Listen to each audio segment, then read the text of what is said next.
Story time audio ബുക്സിലേക്ക് എല്ലാവർക്കും സ്വാഗതം. CV Nirmala എഴുതിയ നോവൽ മിഴിയോരം തുടരുന്നു. ഭാഗം 2. അമൽ പിന്നിലൂടെ പതുങ്ങിച്ചെന്ന് കൈ വലിച്ച് അവളുടെ കാലിൽ ഒറ്റയടി കൊടുത്തു. വിമല ഞെട്ടിത്തിരിഞ്ഞു നോക്കുമ്പോൾ അവൻ തിരിഞ്ഞോടുകയാണ്. അടുക്കളവാതിലിൽ ചെന്ന് അവൻ തിരിഞ്ഞു നിന്ന് വിമലയുടെ നേർക്ക് കൈ ചൂണ്ടി. മമ്മി എന്തിനാ അമ്മൂട്ടിയെ തല്ലിയേ? ആനിക്ക് ചിരി വന്നു. ഞാനങ്ങോട്ട് വരട്ടെ, നിനക്കിട്ട് ഞാൻ വെച്ചിട്ടുണ്ട്, വിമല ദേഷ്യത്തോടെ പറഞ്ഞു.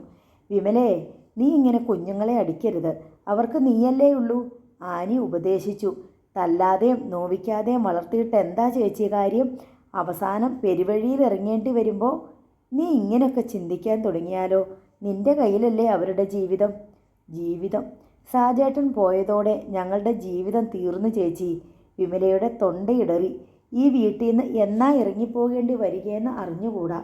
ഇപ്പം തന്നെ പല ദിവസങ്ങളിലും പട്ടിണിയാ.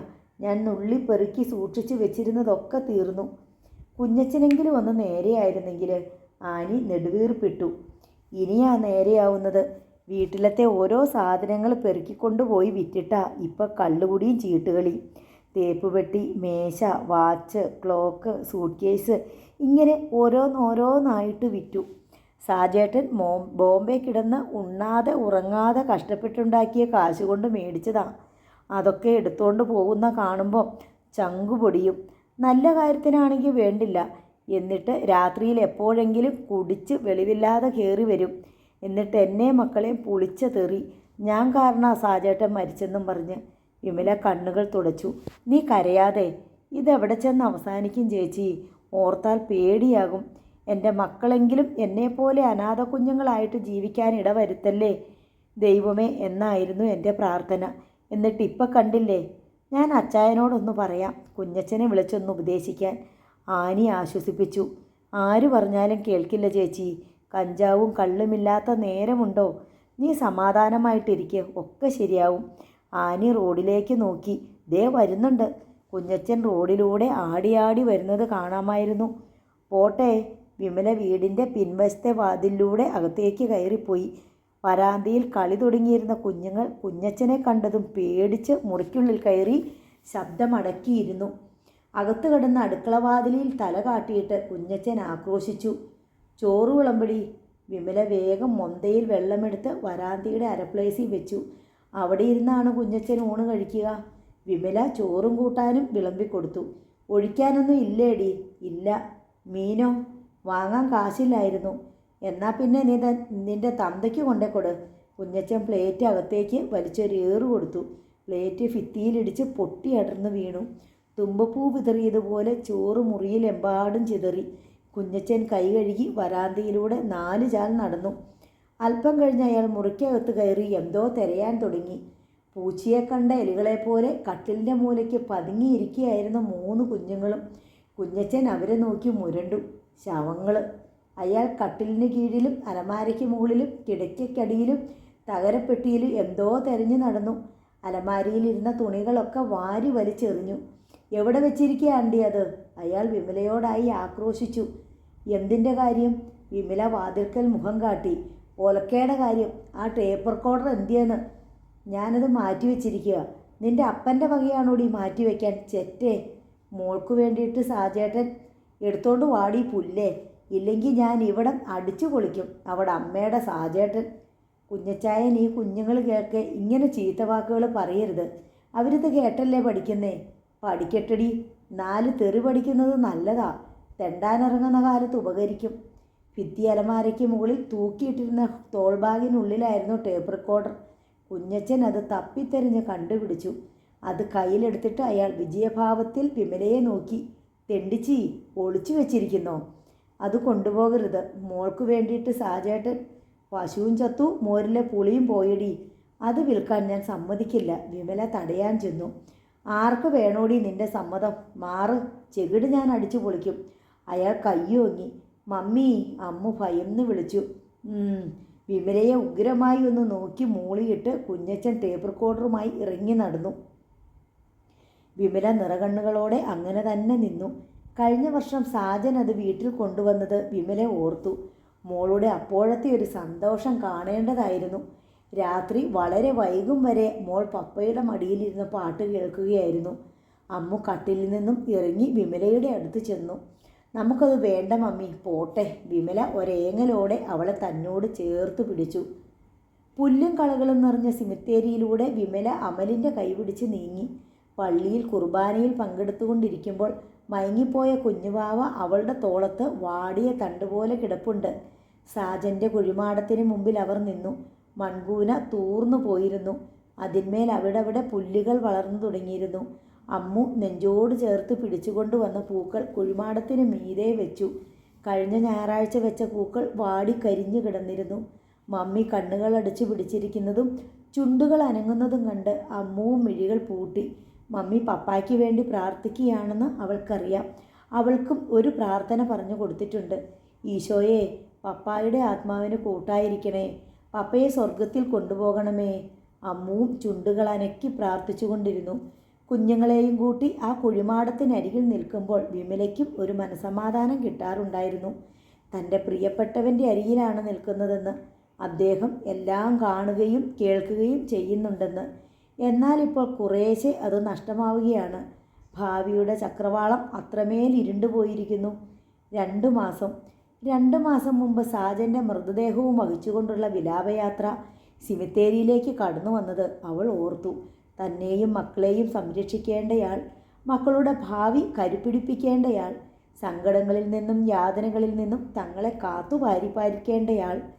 ഒന്നും അറിയാതെ ഈ മണ്ണിനടിയിൽ നനഞ്ഞ മിഴികൾ വിമല സാരിത്തുമ്പ് കൊണ്ട് തുടച്ചു. അമൽ കുഴിമാടത്തിനരികിലിരിക്കുകയാണ്. ഇതിൻ്റെ അടിയിലല്ലേ മമ്മി പപ്പ കിടക്കുന്നേ? അവൻ തല ചെരിച്ചു പിടിച്ച് അവളെ നോക്കിക്കൊണ്ട് ചോദിച്ചു. വിമല തല കുലുക്കി. പപ്പായ്ക്ക് ശ്വാസം മുട്ടത്തില്ലേ? സിമിത്തേരിയിൽ വന്നാൽ അവന് 100 സംശയങ്ങളുണ്ട്.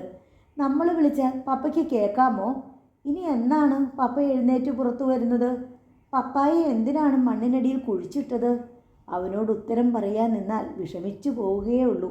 നമുക്ക് പോവാം. വിമല അവൻ്റെ കൈക്ക് പിടിച്ച് എഴുന്നേൽപ്പിച്ചു. ഞങ്ങൾ പോവാ, അവൻ ഉറക്കെ പറഞ്ഞു. പപ്പ, ഞങ്ങൾ പോവാ. എന്നിട്ട് അവൻ മുമ്പേ കയറി നടന്നു. കേട്ടാരിച്ചു അല്ലേ? സംശയനിവൃത്തിക്കായി അവൻ അമ്മുവിനെ നോക്കി. അവർ തിരികെ മൈതാനത്തിനടുത്തെത്തിയപ്പോൾ കുഞ്ഞച്ചൻ വീട്ടിൽ നിന്നും ഇറങ്ങിപ്പോകുന്നത് കണ്ടു. മൈതാനത്തിൽ കുട്ടികൾ രാവിലെ മുതൽ നാനാതരം കളികൾ തുടങ്ങിയിരുന്നു. രാത്രിയിൽ പതിവിലും നേരത്തെ കുഞ്ഞച്ചൻ വീട്ടിലെത്തി.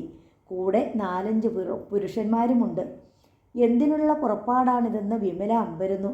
എടീ, ആ മൊന്തേലിത്തിരി വെള്ളം കൊണ്ടുവാ, കുഞ്ഞച്ചൻ വാതിൽക്കിലേക്ക് നോക്കി വിളിച്ചു പറഞ്ഞു.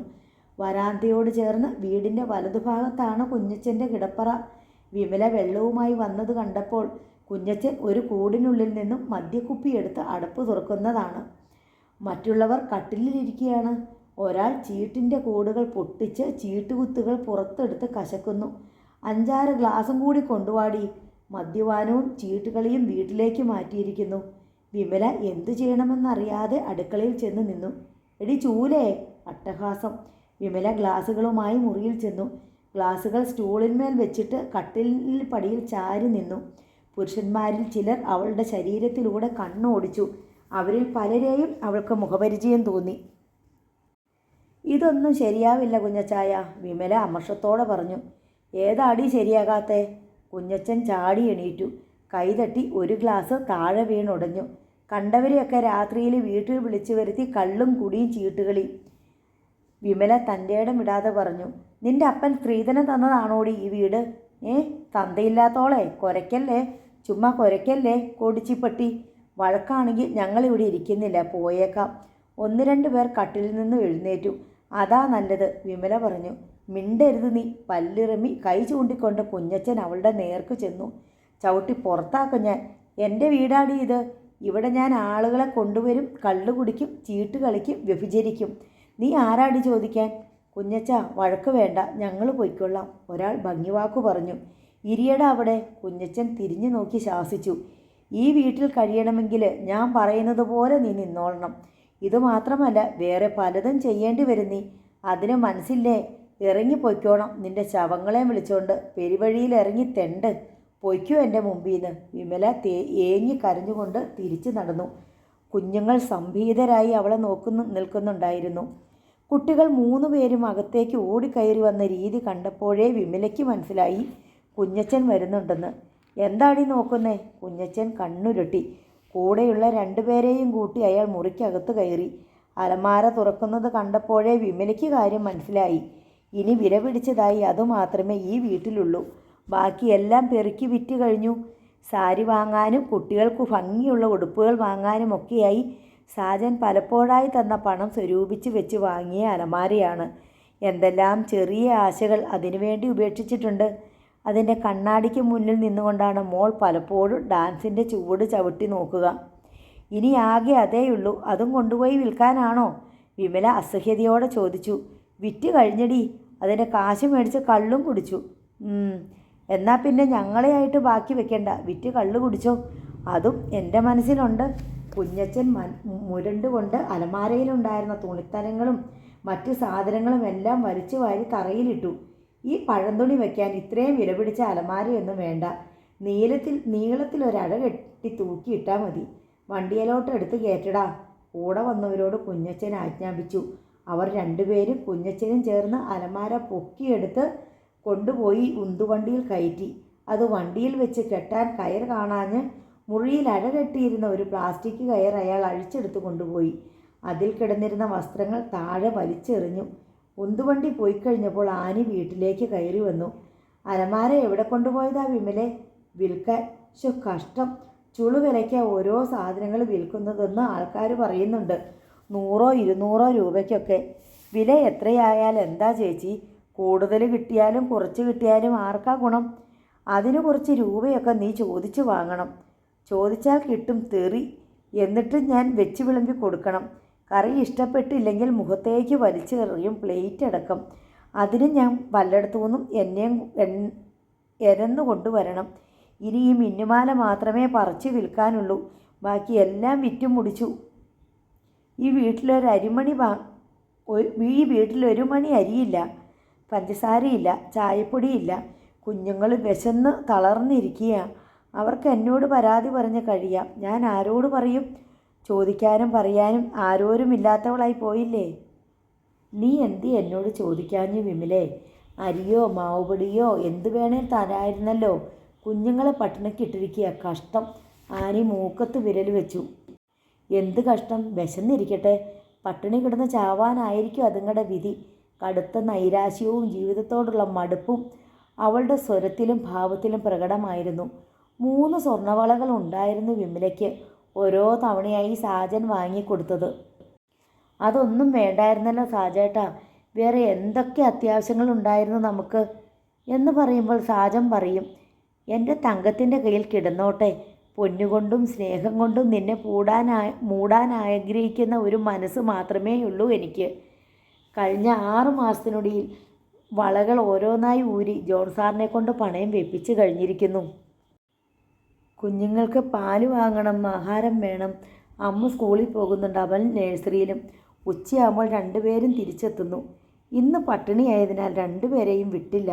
ഇങ്ങനെ പോയാൽ ശരിയാവില്ലല്ലോ വിമലെ. നീ വല്ല ജോലിക്കും ഒന്ന് ശ്രമിച്ചാലോ? പഠിപ്പുണ്ടല്ലോ നിനക്ക്. ഈ പട്ടിക്കാട്ടിൽ എവിടെ ജോലി കിട്ടാനാ ചേച്ചി? വല്ല ഇഷ്ടിക ചുമക്കാനോ തോട്ടപ്പണിക്കോ വീട്ടുവേലയ്ക്കോ പോയേക്കായിരുന്നു. ഈ പൊടിക്കുഞ്ഞിനെ ഞാൻ എന്ത് ചെയ്യും?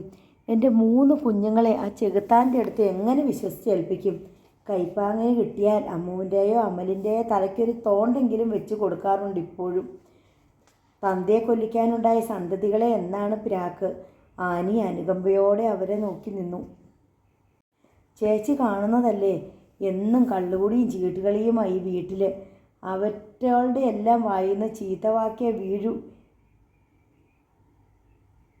ഇടയ്ക്കിടയ്ക്ക് ഓരോരുത്തന്മാർ തീയും വെള്ളവും ഒക്കെ ചോദിച്ചുകൊണ്ട് കയറി വരും. എല്ലുകൊണ്ട നായ്ക്കളെപ്പോലെയുള്ള നോട്ടം. മുട്ടിയൊരുമേലും ഞാൻ സഹിച്ചോണം. ഒരു ദിവസം വാതിലടച്ചു നോക്കി. തുറക്കടി, ഇപ്പം ചവിട്ടിപ്പൊളിക്കുമെന്ന് പറഞ്ഞ ഒരൊറ്റ ചവിട്ടാ വാതിലിനിട്ട് ആ ചെകുത്താൻ. കുഞ്ഞുങ്ങൾ പേടിച്ച് കരഞ്ഞെങ്കിലും ലോന്ന് വിചാരിച്ച് ഞാനങ്ങ് തുറന്നിട്ടേച്ചു. നേരം വെളുക്കാറാവും ഓരോന്ന് കളിയും കഴിഞ്ഞിറങ്ങി പോകുമ്പോൾ. എനിക്ക് മനസ്സമാധാനത്തോടെ കിടന്നുറങ്ങാൻ പറ്റുമോ? പിൻവാതിലും തുറന്നിട്ടുകൊണ്ട് ഉറക്കം വിളിച്ചിരിക്കുക ഞാൻ. എപ്പോഴാണ് ഇറങ്ങി ഓടേണ്ടി വരുന്നതെന്നറിയില്ലാലോ. ആളുകൾ എന്തൊക്കെയാണ് പറയുന്നതെന്ന് ചേച്ചിക്കറിയോ? ഇവിടെ കള്ളും ചീട്ടും മാത്രമല്ല പെണ്ണും ഉണ്ടെന്ന്. ഭർത്താവ് മരിച്ചത് കുഞ്ഞച്ചായനും എനിക്ക് സൗകര്യമായി പോയെന്ന്. ബിസിനസ് പൊടി പിടിക്കുമെന്ന്. ഇന്നാൾ പള്ളിയിൽ ചെന്നപ്പോൾ വരകാലായിൽ അന്നമ്മ എന്നെ വിളിച്ച് ഉപദേശിക്കുക. ഇതൊന്നും അത്ര ശരിയല്ല കേട്ടോ. കുഴിമാടത്തിലെ മണ്ണ് ശരിക്കും ഉണങ്ങിയിട്ടില്ല എന്നോർത്തോളണം എന്നൊക്കെ. അതോടെ ഞാൻ പള്ളിപ്പോക്ക് നിർത്തി. വിമല വിതമ്പാൻ തുടങ്ങിയിരുന്നു. ഇതുപോലെ ചിലതൊക്കെ ഞാനും കേട്ടു. നിന്നെ വിഷമിപ്പിക്കേണ്ടല്ലോ എന്ന് കരുതി പറഞ്ഞില്ലെന്നേയുള്ളൂ. ആ കുഞ്ഞച്ചൻ തന്നെയാണ് പറഞ്ഞു പരത്തുന്നത്. അത് ശരിവെക്കാൻ വഷളന്മാർ കുറേ കള്ളുകുടിയന്മാരും. വികാരിയച്ഛൻ നിന്നെ വിളിച്ച് ചോദിക്കാനിരിക്കുകയാണത്രേ. ഞാൻ എന്ത് ചെയ്യും ചേച്ചി? ചേച്ചി പറ. ചിലപ്പോൾ തോന്നും വല്ല വിഷവും വാങ്ങിച്ച് 3 കൊടുത്ത് ഞാനും കൂടി അങ്ങ് കുടിച്ച് ചത്താലോന്ന്. വിമലേ, അത്രയ്ക്കും മടുത്തു ചേച്ചി. അവൾ കട്ടിലിലേക്കിരുന്ന് വിങ്ങി വിങ്ങി കരയാൻ തുടങ്ങി. നമുക്ക് പോലീസിലൊരു പരാതി കൊടുത്താലോ വിമലേ? ജോൺ സാറിനെ കൊണ്ട് കൊടുപ്പിക്കാം. അതിൻ്റെ ശിക്ഷ ഞാൻ തന്നെയല്ലേ ചേച്ചി അനുഭവിക്കേണ്ടത്? ഒരു പോലീസുകാരനുണ്ടല്ലോ കുഞ്ഞച്ചായൻ്റെ ചീട്ടുകളി സംഘത്തിൽ. മാത്രമല്ല കുഞ്ഞച്ചനെതിരായിട്ട് ശബ്ദിച്ചു പോയിട്ടുണ്ടെങ്കിൽ എന്നെ മക്കളെ ഇവിടെ നിന്ന് ഇറക്കി വിടുമെന്ന ഭീഷണി. അങ്ങനെ ഇറക്കി വിടാൻ പറ്റുമോ? എൻ്റെ വീടാ ഇതെന്നും പറഞ്ഞാൽ മെക്കിട്ട് കയറ്റം. സാജേട്ടൻ ബോംബെ കിടന്ന് കഷ്ടപ്പെട്ട് കാശുണ്ടാക്കി പുതുക്കിപ്പണിത വീടാ.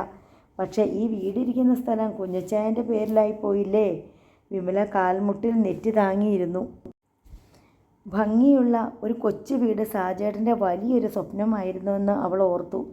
വീടിൻ്റെ പ്ലാൻ അദ്ദേഹം തന്നെത്താൻ വരച്ചുണ്ടാക്കിയിരുന്നു. അതെടുത്ത് നിവർത്തി വെച്ചുകൊണ്ട് പറയും, ഇത് നമ്മുടെ ബെഡ്റൂം, ഇത് കുഞ്ഞച്ചായൻ്റെ മുറി, പിറകിൽ കിച്ചൻ, ഇത് മോൾക്കും മോനും ഇരുന്ന് പഠിക്കാനുള്ള മുറി. അങ്ങനെ തന്നെയാണ് നിർമ്മിച്ചതും. കാണാൻ ആഗ്രഹിച്ച ഒരു സിനിമ, വലിക്കാൻ തോന്നിയ ഒരു സിഗരറ്റ്, തൊണ്ട വരളുമ്പോൾ കുടിക്കാൻ തോന്നിയ ഒരു ചായ, വിശന്നപ്പോൾ കഴിക്കാൻ തോന്നിയ രാത്രി ഭക്ഷണം, ഇതൊക്കെ വേണ്ടെന്ന് വെച്ചിട്ടാണ് സാജൻ ഈ വീടിൻ്റെ ഓരോ ഇഷ്ടികയ്ക്കും പണമുണ്ടാക്കിയത്. വീട് പണി തീർന്നു കണ്ടപ്പോഴത്തെ ആ സന്തോഷം! വീടിന് ചുറ്റും വീട്ടിനുള്ളിലും കയറി ഇറങ്ങി നടക്കുമായിരുന്നു. കണ്ടിട്ടും മതി വരാത്ത പോലെ. കിടക്കയിൽ തൻ്റെ കണ്ണുകളിലേക്ക് നുറ്റു നോക്കിക്കൊണ്ട് ചോദിക്കുകയുണ്ടായി, നിനക്ക് ഇഷ്ടമായോ മോളെ? ഉത്തരം ഒന്നും പറഞ്ഞില്ല. മുഖം പിടിച്ചടുപ്പിച്ച് നെറ്റിയിൽ ഒരൊറ്റ ഉമ്മ. ആ വീടാണിപ്പോൾ ദുഷ്ടൻ അയാളുടേതാണെന്ന് വീമ്പിളക്കി നടക്കുന്നത്. വിമലേ, ഈ പിള്ളേരെ ഞാൻ വീട്ടിലോട്ട് കൊണ്ടുപോവാ, ഇപ്പം വിട്ടേക്കാം. ആനി പറയുന്നത് കേട്ട് വിമല ഓർമ്മയിൽ നിന്നും ശിരസ് ഉയർത്തി കണ്ണുനീർ തൂത്തുകൊണ്ട് പറഞ്ഞു, വേണ്ട. കണ്ടില്ലേ 3 വാടി തളർന്നിരിക്കുന്നത്? അവിടെ എന്തെങ്കിലുമൊക്കെ കാണും. വേണ്ട ചേച്ചി, കുറച്ച് പട്ടിണി അനുഭവിക്കട്ടെ. എത്ര നാൾ ഇങ്ങനെ എരന്ന് തിന്നും? വിമലേ, നിനക്ക് ആരോടാ ഈ ദേഷ്യം? കുട്ടികൾ എന്തു പിഴച്ചു? ചേച്ചി കൊണ്ടുപോകണ്ട. ചേച്ചി ഞങ്ങളുടെ ആരാ? അയൽബന്ധമല്ലേയുള്ളൂ, അതില്ലാതാക്കണ്ട. വിമലയുടെ സ്വരം കടുത്തതായിരുന്നു. ആനി കഷ്ടം വിചാരിച്ച് വീട്ടിലേക്ക് തിരിച്ചു പോകാനിറങ്ങി. അമൽ അവരുടെ മുമ്പേ ചാടി ഓടി. ഞാനും പോവും ആൻറ്റിയുടെ വീട്ടിൽ. നിൽക്കടാ അവിടെ.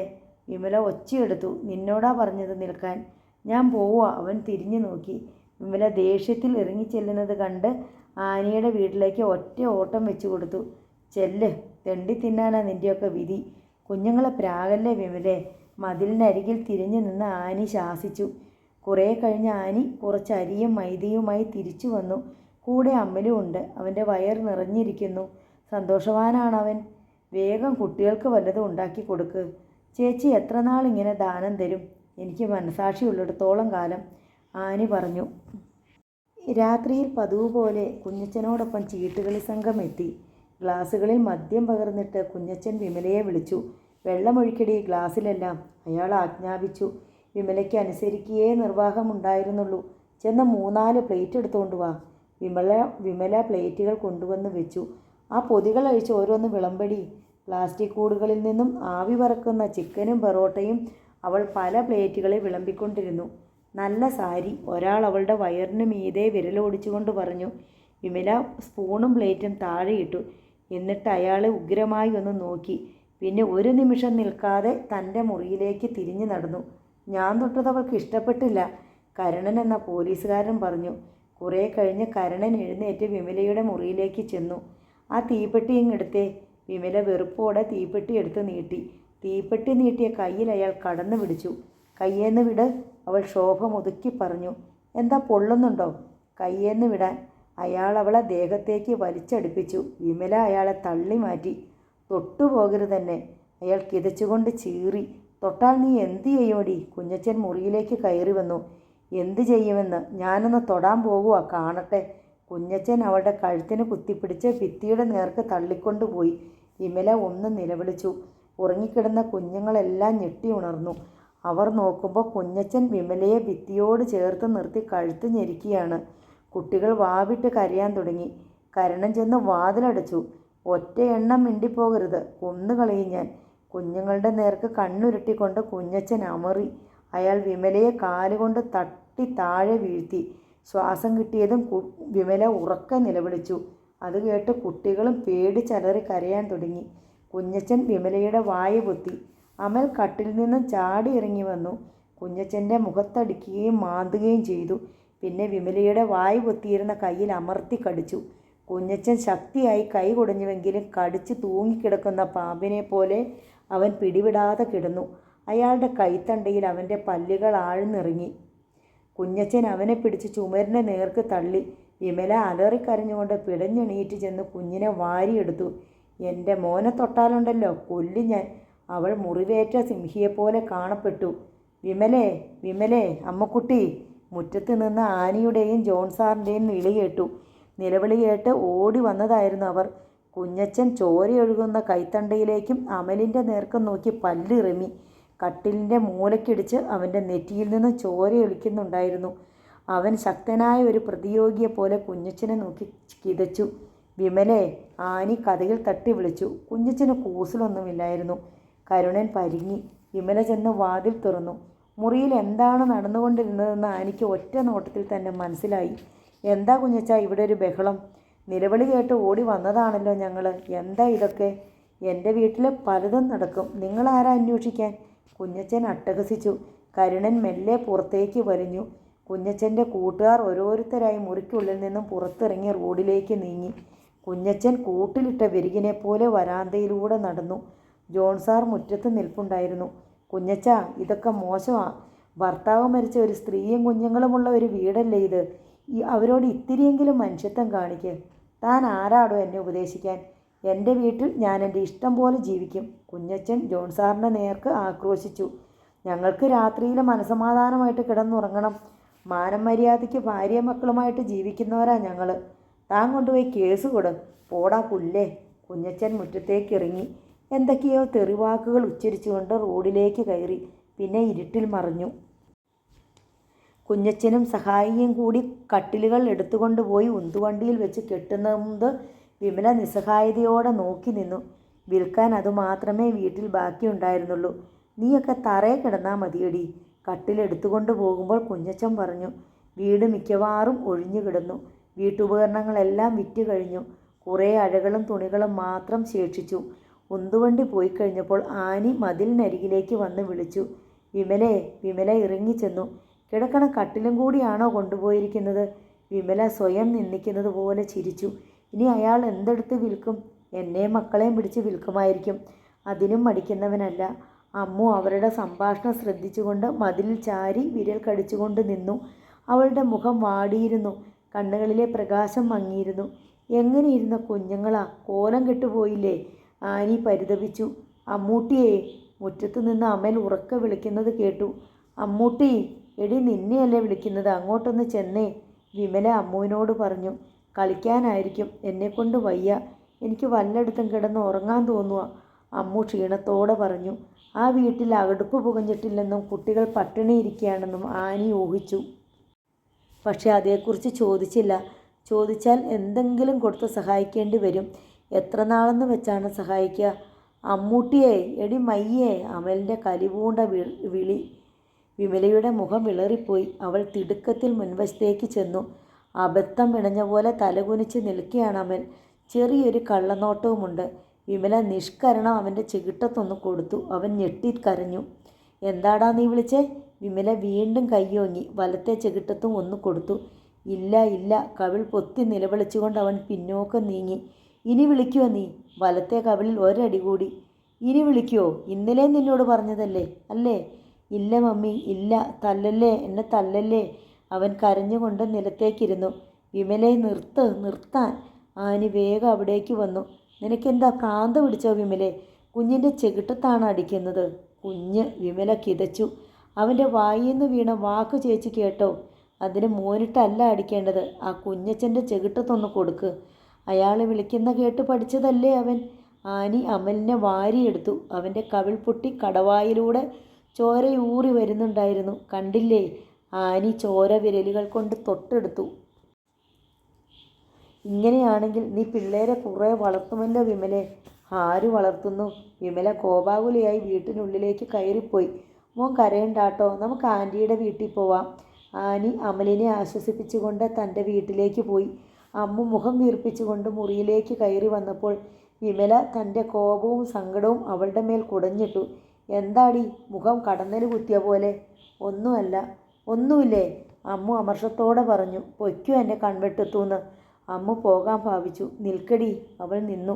നിനക്ക് എന്തിൻ്റെ കേടാ? മമ്മി എന്തിനാ മോൻ്റെ ചെകിട്ടത്തടിച്ചേ? അവൾ വെട്ടിത്തിരിഞ്ഞു പോയി. വിമലയ്ക്ക് കരച്ചിൽ വന്നു. മോനെ അടിച്ച വിഷമം ഇനിയും അടക്കി വയ്ക്കാൻ കഴിഞ്ഞില്ല. മുൻപൊരിക്കലും കുഞ്ഞുങ്ങളെ ഇങ്ങനെയൊന്നും ശിക്ഷിച്ചിട്ടുള്ളതല്ല. തീരെ നിവൃത്തിയില്ലാത്തപ്പോൾ ഒരു നുള്ളോ ഈർക്കിലി എടുത്ത് ഒരടിയോ കൊടുക്കും. സാജൻ ഓരോ കത്തിലും എഴുതുമായിരുന്നു, നമ്മുടെ കുഞ്ഞുങ്ങളെ നോവിക്കല്ലേ വിമലേ എന്ന്. വിമല വാതിൽപ്പടിയിൽ ചെന്നിരുന്ന് കണ്ണീരൊഴുക്കി. അരമണിക്കൂർ കഴിഞ്ഞപ്പോൾ വരാന്തയിൽ അമലിൻ്റെ ഒച്ച കേട്ടു. അമ്മു അടക്കി പിടിച്ച് അവനോട് എന്തോ പറയുകയാണ്. വിമല എത്തി നോക്കിയപ്പോൾ അരപ്ലേസിൽ തോളിൽ കൈയിട്ടുകൊണ്ട് അമലും അമ്മവും ഇരിക്കുന്നത് കണ്ടു. വിമല മുഖം തുടച്ചിട്ട് ഒന്നുമല്ലാത്ത മട്ടിൽ എഴുന്നേറ്റ് ചെന്നു. അമ്മു, നീ പോയി കുഞ്ഞുണർന്നോന്ന് നോക്കിക്കേ. മമ്മി ഇപ്പോൾ അവിടെ നിന്നല്ലേ പോകുന്നത്. പറഞ്ഞതനുസരിച്ചാൽ മതി നീ. അമ്മു എഴുന്നേറ്റ് പോയി. വിമല അമലിനെ നോക്കി. അവൻ ശ്രദ്ധിച്ചൊന്ന് നോക്കിയിട്ട് മുഖം കുനിച്ചു പിടിച്ചു. കുറേ നേരം അങ്ങനെ ഇരുന്നു. പിന്നെ മുഖം തെല്ലുയർത്തി ഒന്ന് പാളി നോക്കിയ ശേഷം വീണ്ടും തല താഴ്ത്തി പിടിച്ചു. വിമല അവൻ്റെ അരികെ ചെന്നു. അവൻ്റെ കവിൾത്തടങ്ങൾ അപ്പോഴും തിണർത്ത് കിടക്കുന്നത് കണ്ട് അവളുടെ മിഴികളിൽ നനവൂറി. മോനെ. അവൾ അവൻ്റെ കയ്യിൽ പിടിച്ചു. അവൻ കൊച്ചു കൈയെടുത്ത് അവളുടെ കൈ തട്ടി മാറ്റി. മുഖം വെട്ടിത്തിരിക്കുകയും ചെയ്തു. എടാ കുട്ടാ, വേണ്ടല്ലോ. മമ്മി എന്നോട് മിണ്ടണ്ട. അതെന്താ? മമ്മിയോട് എനിക്ക് കൂട്ടില്ല. എന്നോടും കൂടണ്ട. മമ്മി ഈ വീട്ടിൽ നിന്ന് പൊയ്ക്കോ. ഞാനും അമ്മൂട്ടിയും കുഞ്ഞുവാവയും മതി ഇവിടെ. അതെന്താ അങ്ങനെ? മമ്മി എന്നെ അടിച്ചില്ലേ? ഇവിടെ അടിച്ചില്ലേ? അവൻ കവിളുകൾ തൊട്ട് കാണിച്ചു. ചോരയും വന്നില്ലേ? എവിടെ നോക്കട്ടെ. അവൾ അവൻ്റെ കവിളിണകൾക്കടുത്തേക്ക് മുഖം കുനിച്ചു. മെല്ലെ അവൻ്റെ കവിളത്തൂതി. പോട്ടെ, സാരമില്ല കേട്ടോ. മോൻ ചീത്ത പറഞ്ഞിട്ടല്ലേ മമ്മി അടിച്ചേ? ചീത്ത കുട്ടികളല്ലേ അങ്ങനെയൊക്കെ പറയുന്നേ. മോൻ നല്ല കുട്ടിയല്ലേ? അല്ലേ? ഞാനും നല്ല കുട്ടിയാ. എന്നാലൊരുമ്മതാ. അവൻ പിണക്കം മറന്ന് അവളുടെ മുഖം പിടിച്ച് കവിളത്ത് മുത്തമിട്ടു. വിമല ഒരു തേങ്ങലോടെ അവനെ വാരിയെടുത്ത് അവൻ്റെ മുഖം ഉമ്മകൾ കൊണ്ട് മൂടി. അമ്മു വരാന്തയിലേക്ക് വന്നു. അമൽ മമ്മിയുടെ മടിയിൽ കെട്ടിപ്പിടിച്ചിരിക്കുന്നത് കണ്ട് അവൾ കളിയാക്കി. നാണം കെട്ടത്. മമ്മിയോട് കൂടണ്ട. മിണ്ടുകയും വേണ്ടാന്ന് ഞാൻ പറഞ്ഞതല്ലേ? നീ അത് സമ്മതിച്ചതല്ലേ? എന്നിട്ട് നാണമില്ലാതെ മടിയിൽ കയറിയിരിക്കുന്നു അടിയും കൊണ്ടിട്ട്. കണ്ടോ മമ്മി, ഈ അമ്മൂട്ടി. അമ്മു, നീ കൊച്ചിനെ കളിയാക്കല്ലേ? വിമല ശാസിച്ചു. ആഹാ, ഇപ്പം ഞാനാ മണ്ടി. അവൾ ജാള്യതയോടെ പിറുപിറുത്തു. രാത്രി 8 മണിയോടെ കുഞ്ഞച്ചൻ എത്തി. അയാളുടെ കൈവശം കുറേ ഭക്ഷണപ്പൊതികൾ ഉണ്ടായിരുന്നു.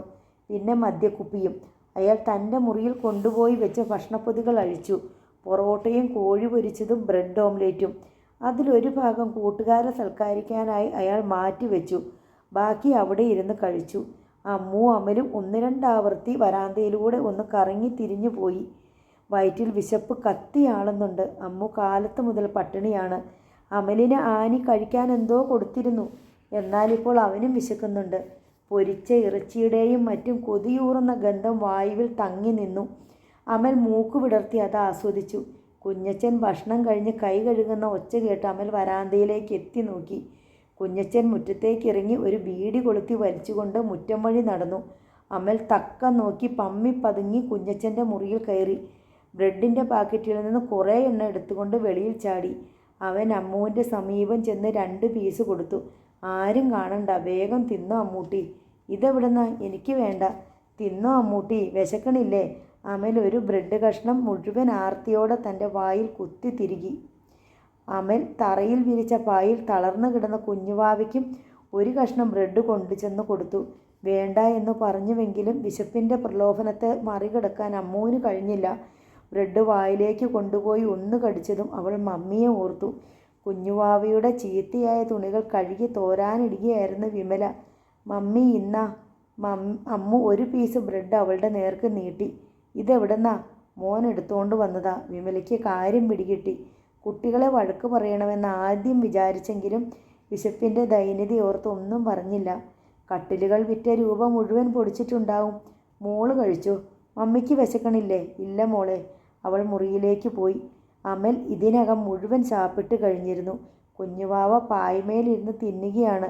നിലത്ത് വീണ പൊടി കൂടിയും പെറുക്കി വായിലിടുകയാണവൻ.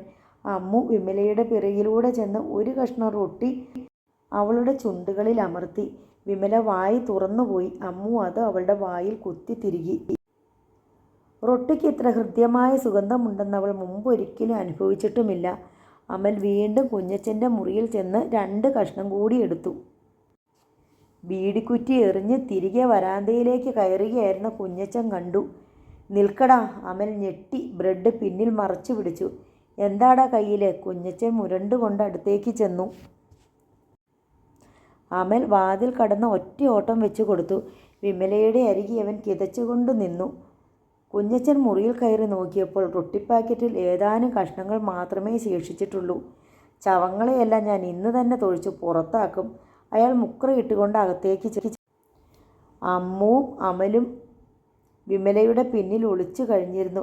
എന്തേടി ആ കൊച്ചു പിശാച്? കുഞ്ഞച്ചായൻ എൻ്റെ കുഞ്ഞുങ്ങളെ തൊടരുത്, വിമല വീറോടെ പറഞ്ഞു. തൊട്ടാൽ നീ എന്നാ പൊളുത്തുമടി? എൻ്റെ കുഞ്ഞുങ്ങളെ തൊടാൻ കുഞ്ഞച്ചായൻ എന്താ കാര്യം? എൻ്റെ മുറിയിൽ വെച്ചിരുന്ന ബ്രെഡ് എന്തിയെ? എനിക്ക് ഇപ്പോഴറിയണം. കുഞ്ഞുങ്ങൾക്ക് വിശന്നപ്പോൾ എടുത്ത് തിന്നു കാണും. അവരുടെ അപ്പൻ കഷ്ടപ്പെട്ട് കാശുണ്ടാക്കി വാങ്ങിയ കട്ടിൽ വിറ്റിട്ട് കൊണ്ടുവന്ന വകയല്ലേ? അവർക്കും അവകാശമുണ്ട്. എന്നോട് നീ അവകാശക്കണക്ക് പറയുന്നോടി കൂത്തിച്ചി. അയാൾ മുമ്പോട്ടാഞ്ഞ് അവളുടെ മൂക്കും വായും കൈപ്പത്തി കൊണ്ട് അമർത്തി പിടിച്ചു. നഖം നീണ്ട വിരലുകൾ അവളുടെ കവിളത്ത് പാട് വീഴ്ത്തി. നോവൽ നാളെ തുടരും.